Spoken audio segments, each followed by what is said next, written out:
researchers observed that the children who were the most successful in making it to the end, the ones who actually received the reward, they all had something in common. They did not rely on willpower, because we see that the route to successful delayed gratification is not through sheer willpower. The hyper-focus on the goal itself actually demotivates you. Focusing on the goal too much makes you less likely to actually want to do it. Welcome to the Happy, Healthy Human podcast. I'm your host, Paul Levitin. What do the happiest, healthiest humans all have in common? They are students of success. In my mission to help both you and I become the happiest, healthiest humans we can be, I have studied success at all levels.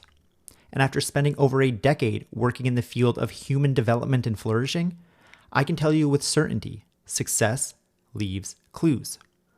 On this show, I investigate and explore the common clues and foundational principles that tie together success in all areas of life. Whether it's happiness, health, wealth, relationships, it's all a part of the human experience.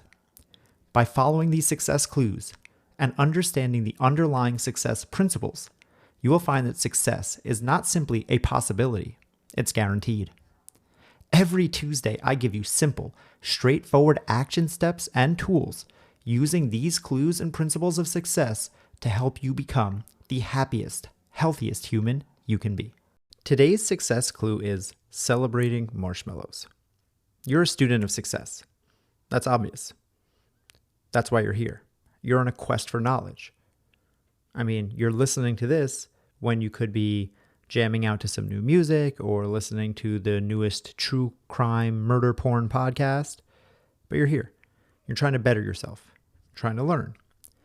And when it comes to learning, a lot of times we look to our elders. We look for mentors, coaches. We look for people who have gone through life, who have wisdom to share from their lived experience. And that's great. Pretty much all of the answers you need for whatever you're trying to accomplish can be found in someone's biography or in some conversation or interview, maybe even on this show. And, if it ain't broke, don't fix it. No need for you to go out and try to reinvent the wheel. No need for you to try to find all of the answers on your own when someone else has already done the heavy lifting for you. Warren Buffett famously said, "It's good to learn from your mistakes. It's better to learn from the mistakes of others." That's how you start to cut down on the learning curve. And it doesn't just have to be some ultra successful entrepreneurs or ex-presidents or investors who you can gain knowledge and insight from. Just by the virtue of living life, everyone has something worthwhile to share. So go talk to your grandparents. Talk to the older person in your office who you usually don't chat with because they aren't up on the newest Netflix show that you're binging. If you want extra karma along with your quest for growth, maybe try volunteering at your local senior center or old age home. You'd be surprised and potentially saddened at the amount of wisdom sitting lonely without any friends or family around to share it with. I mean, in your quest to be a happy, healthy, successful human, who could be better to seek to learn from than the wise elders among us? Well, what about grade schoolers? Yeah, it's logical to think of learning from the people who have done more, seen more, lived more than us. And there's obviously a lot to be learned there. It's smart to study what others have done so you can learn what works and potentially what doesn't. And logically, we look ahead to those who have gone before us. But maybe we can gain also from looking back. So what could you possibly learn from children about crafting a successful, happy, healthy life? Well, it turns out a lot. Children, although they don't realize it, represent a wealth of information around understanding human nature and understanding why you do what you do, why you are the way that you are. Because children are innocent and pure. And that's not just a nice euphemism that speaks to the goodness we all have inside of us when we're young, but it's really an important piece of the overall puzzle in understanding how you can build your happy, healthy life. And that's because children have not been molded or swayed or shaped by society yet. Children are closer to the animalistic nature that's inside of all of us, because we all have natural human inclinations. We talk about this all the time. We have a negativity bias, a fear of failure. We have perfectionism, aversion to change, lots of stuff. We have attractions, proclivities, likes, dislikes, feelings, emotions, all of these things that make us human. And as you grow up, you're raised and you're molded by your caregivers. You spend time with the people around you, teachers, grandparents, aunts, uncles. You start to conform to societal norms. You start to shape the persona that you will present to the world, and you start to grow to become you. So studying children can be illuminating because it can show us how our brains work and how humans would make decisions before some of that indoctrination happens. Now, obviously, this is to be taken with a grain of salt, since as we age, we also learn, our brains grow, we get better tools, we equip ourselves better, and we understand more complex problems and situations. Sure, you aren't an adult making a decision with a child's brain. I get that. But the point is, we can learn a lot about human nature by looking at younger people. And this isn't just my random assertion. Psychologists study people of all ages, from newborns, infants, through early childhood development, grade school, high school, college. So I want to discuss 2 studies where they studied grade school children that I've come across that can help you better understand yourself and why you do what you do. That way, hopefully, you can be in better control of your actions and move more seamlessly along the road to success. That's the goal here, right? So the first study I want to talk about is one there's a good chance you might be familiar with, which is commonly known as the Marshmallow Experiment. And I say you might be familiar with it because it's pretty famous. It's been brought up a lot of times on this show in past episodes. It gets talked about in the real world, in books, podcasts, TED Talks. But just in case you aren't familiar, I'll sum it up quickly. In 1970, a Stanford psychologist named Walter Mischel took a group of children into a room one by one. And in the room, there was a treat on a table. The original test, that treat, was actually pretzels and animal crackers, and it wasn't actually until the second iteration of the experiment, when they repeated it, that the famous marshmallows were brought in, but I'll get to that in a second. So the children were basically told, you can have the snack in front of you now, whether it's the pretzels, the animal crackers, whatever it was, or you can wait 15 minutes and you can get twice that amount. So double the pretzels, double the animal crackers. And then the experimenter left the room and secretly observed the children. And this experiment is cited a lot when discussing delayed gratification. That's what this experiment was all about. Could the children put off the instant gratification of having the tasty treat that was immediately in front of them in exchange for a greater payoff down the road? That's the definition of delayed gratification. But the real interesting part of the study, and why it became so famous, actually came after the study was completed, because the experimenters followed the students and kept tabs on them from years to come. And they discovered that the children who held off and waited for the larger reward, who delayed gratification, who got the double snack, they were found to have greater success later in life. They had better grades, better SAT scores. They got into better colleges. They even had better indicators of health, like body weight and BMI. So ever since then, these results have been used to emphasize the importance of being able to delay gratification. Because taking what is immediately gratifying, what's right there in front of you, is usually a surefire recipe to all the things that we don't want in life.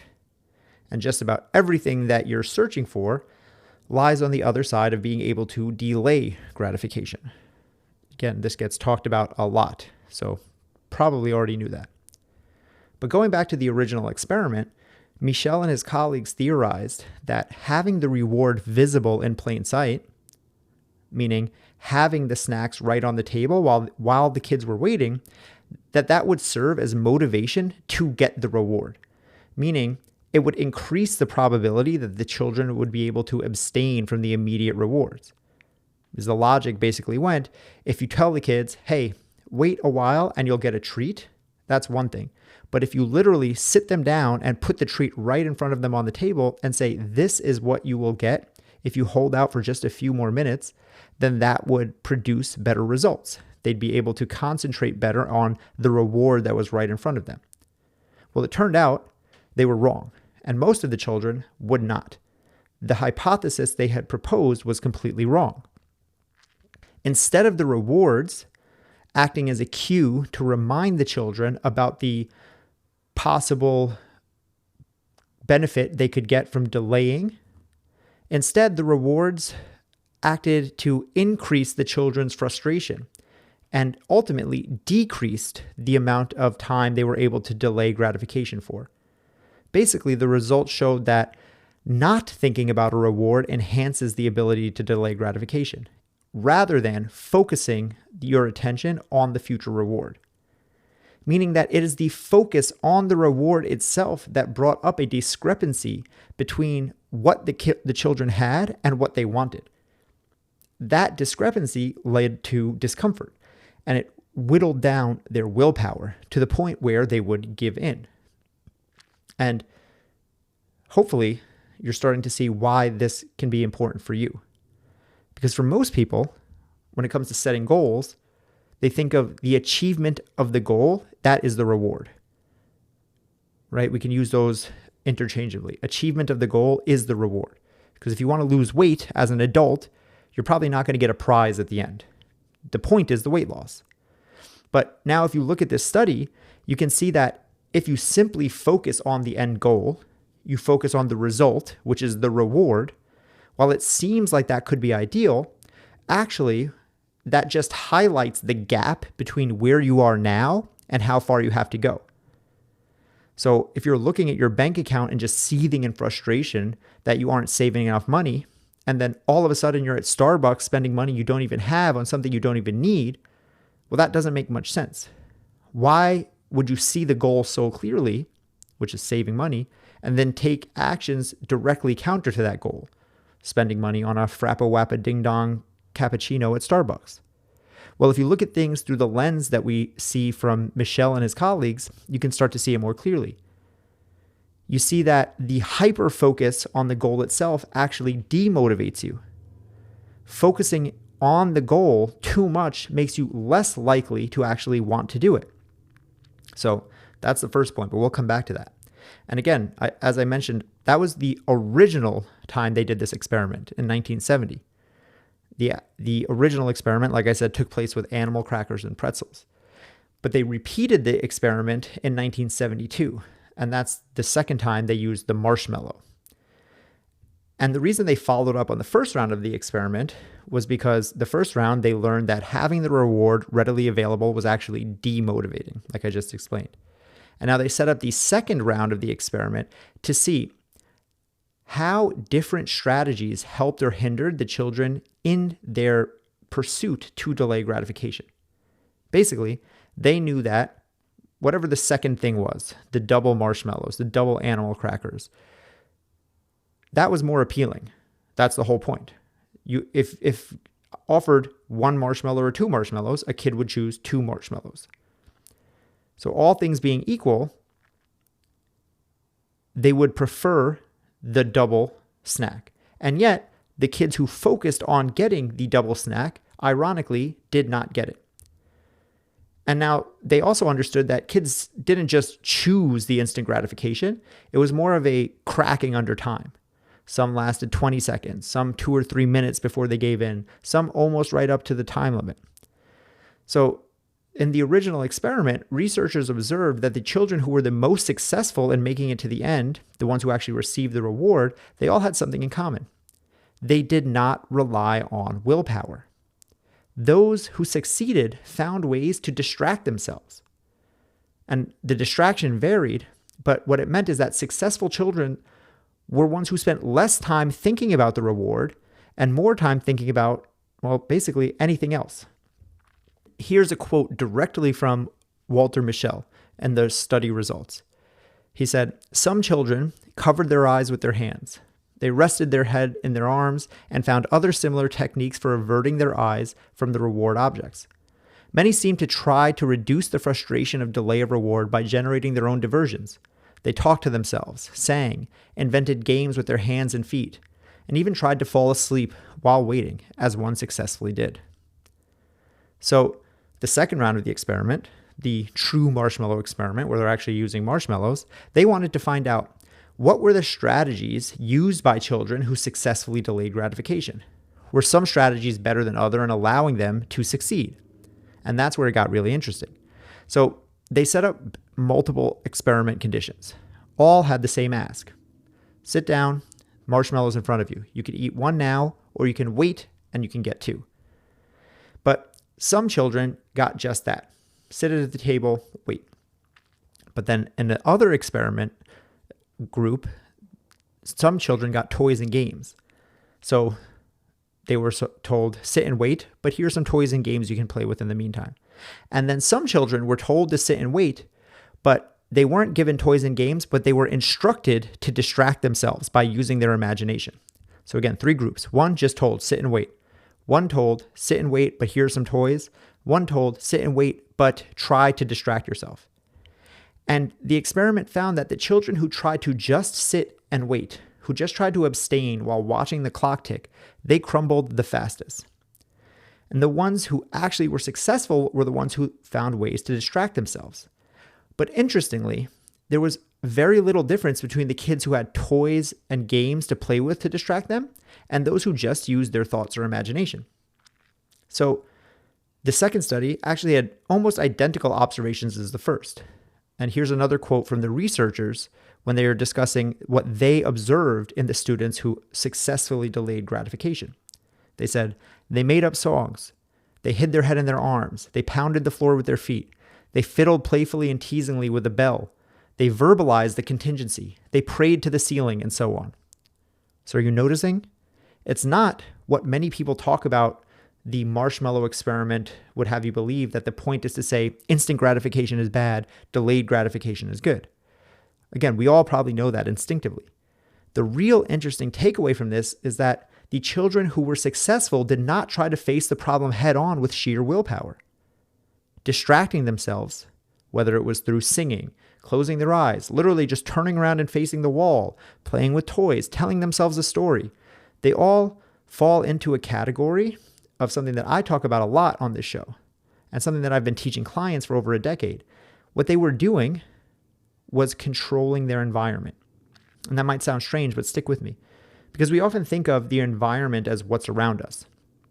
But environment is everything around you and also what you're around, and also what's around your mind and your thoughts. So the clutter in your house is your environment. The office that you work in is your environment. Your friends are your environment. Your self-talk is also your environment. And the physical environment these kids were in was being stuck in a room, and they had a tempting treat sticking right in front of them. And that condition was outside of their control. But the internal environment was something that they could control by singing or dancing or distracting themselves or just turning around. They changed the environment away from being something that was so hyper-focused on just the prize. And now, again, this is not a true strategy. It wasn't a conscious decision that these kids made, but that's the point. Some kids just inherently erred towards bringing their mind elsewhere. And that made them spend less mental and emotional willpower thinking, don't eat it, don't eat it, don't eat it, don't eat it. Ah, dang it, I ate it. So yeah, we can look at this study or set of studies and conclude that those who delayed gratification tended to have better outcomes later in life. That is true. However, I think that the overlooked conclusion that it's important to highlight is about the strategies we can learn to become better at delaying gratification in our lives right now. Because we see that the route to successful delayed gratification is not through sheer willpower. It's not sitting and staring at the marshmallow, listening to every tick of the clock as time goes down. Instead, it's curating your environment. It's setting yourself up for success in such a way that you aren't forced to waste all of your willpower, which is a finite resource, on resisting, so that time will pass and you'll get to the end without thinking about it. So that's the first experiment. I'm going to pause there for today because this was a little bit longer than I had planned. And I'm going to come back next week for the second of the 2 studies around what we can learn from children to become happier, healthier humans. And that's one that you don't want to miss because it comes literally from the researcher who wrote the book on mindset. And it will teach you how to train your brain to want to do hard things. So my only action step for you this week is to make sure you're subscribed and come back here next Tuesday for part 2 of this series. That's it for today. Thanks for listening. If you enjoyed this episode or got value from it, you can support the show by sharing it with a friend and giving them the gift of a happier, healthier life. You can also leave a rating and review on Spotify or Apple Podcasts. That helps boost the show on those platforms so more people can discover it and we can all grow together. I'll see you back here every Tuesday and Thursday morning. And until then, stay happy, stay healthy.